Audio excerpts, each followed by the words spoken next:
வணக்கம் மக்களே. உரிமை தொகை தகுதியே இல்லாம மாதம் மாதம் ரூபாய் 1000 வாங்குவோருக்கு ஒரு மிக மிக முக்கிய அதிரடி அறிவிப்பு வெளியாயிருக்கு. இதை பற்றின முழு விவரங்களையும் தெரிஞ்சுக்க வீடியோ கொஞ்சம் கூட ஸ்கிப் பண்ணாம கடைசி வரைக்கும் முழுமையா பாருங்க. இதுதான் முதன்முறையா நம்ம வீடியோ பார்க்குறீங்கன்னா மறக்காம நம்ம சேனலை சப்ஸ்கிரைப் பண்ணிட்டு அந்த லைக் பட்டனை தட்டி விட்டுருங்க. வாங்க வீடியோக்குள்ள போலாம். தமிழ்நாடு அரசு தகுதி வாய்ந்த குடும்ப தலைவிகளை தேர்ந்தெடுத்து மாதந்தோறும் 1000 ரூபாய் உரிமை தொகையை வழங்கி வருகிறது. கலைஞர் உரிமை தொகை என்ற திட்டம் கடந்த 2023ஆம் ஆண்டு செப்டம்பர் மாதம் முதல் நடைமுறையில் இருக்கிறது. இதன்படி குடும்ப அட்டை அடிப்படையில் குடும்பத்தின் மொத்த வருமானம் கணக்கிடப்பட்டு தகுதி வாய்ந்த குடும்ப தலைவிகள் தேர்வு செய்யப்பட்டு அவர்களின் வங்கிக் கணக்கில் மாதந்தோறும் 1000 ரூபாய் வரவு வைக்கப்பட்டு வருகிறது. இவ்வாறு 1000 ரூபாய் பெறுவதற்கு பலர் விண்ணப்பம் செய்திருந்தாலும் மிகுந்த கவனத்துடனே பயனாளர்கள் தேர்வு செய்யப்பட்டு அவர்களுக்கான உரிமை தொகையானது வழங்கப்பட்டு வருகிறது. இருந்தாலும் தகுதியில்லாத சிலரும் கலைஞர் மகளிர் உரிமை திட்டத்தில் சேர்க்கப்பட்டு மாதந்தோறும் 1000 ரூபாயை பெற்று வருகின்றனர் என்ற குற்றச்சாட்டு அவ்வப்போது எழுந்து வருகிறது. இந்த நிலையில் பொதுமக்கள் அவர்களுக்கு தெரிந்து யாராவது தகுதி அல்லாத நபர்கள் மாதந்தோறும் 1000 ரூபாயை வாங்குகிறார்கள் என்பது தெரிந்தால் அதனை ஆன்லைன் வாயிலாகவே எளிதாக புகார் அளிக்க முடியும். இதற்கு kmut.tn.gov.in/publiccomplaints.html பக்கத்திற்கு செல்ல வேண்டும்.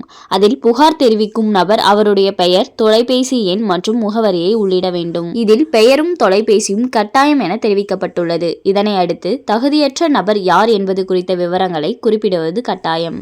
அந்த தகுதியற்ற நபரின் பெயர், அவர் வசிக்கும் மாவட்டம், வட்டம் ஆகிய 3ஐயும் கட்டாயம் உள்ளீடு செய்ய வேண்டும்.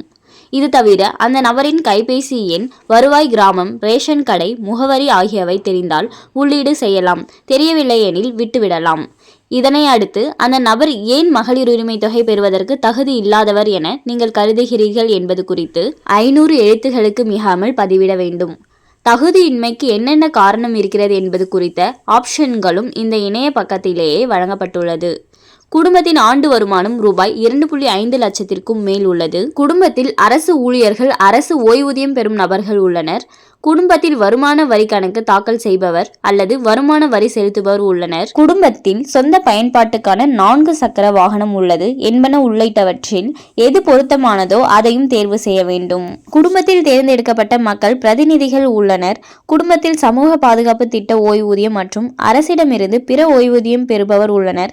ஒரே குடும்பத்தில் 2 நபர்கள் உரிமை தொகை பெறுகின்றனர் என்பன உள்ளிட்ட ஆப்ஷன்கள் அதில் வழங்கப்பட்டுள்ளன. இவற்றில் ஒன்றை தேர்வு செய்த பிறகு புகார் பதிவு செய்யும் நபரின் கைபேசி எண்ணுக்கு OTP அனுப்பி வைக்கப்படும்.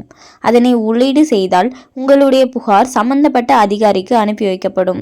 அவர்கள் அங்கே வந்து ஆய்வு நடத்தி உண்மையாகவே அந்த நபர் தகுதியற்றவர் என்றால் அவர்களுக்கு வழங்கப்படும் 1000 ரூபாய் ரத்து செய்வார். ஸோ உங்க பக்கத்துல உங்களுக்கு தெரிஞ்சவங்க யாராச்சும் அவங்க நல்லா சம்பாதிக்கிறாங்க, அவங்க நல்ல வசதியாக தான் இருக்காங்க, அவங்க இந்த உரிமை தொகைக்கு தகுதியற்றவர் அப்படின்ற மாதிரி உங்களுக்கு தெரிய வந்ததுன்னா நீங்க கம்ப்ளைண்ட் தாராளமாக ரைஸ் பண்ணலாம்.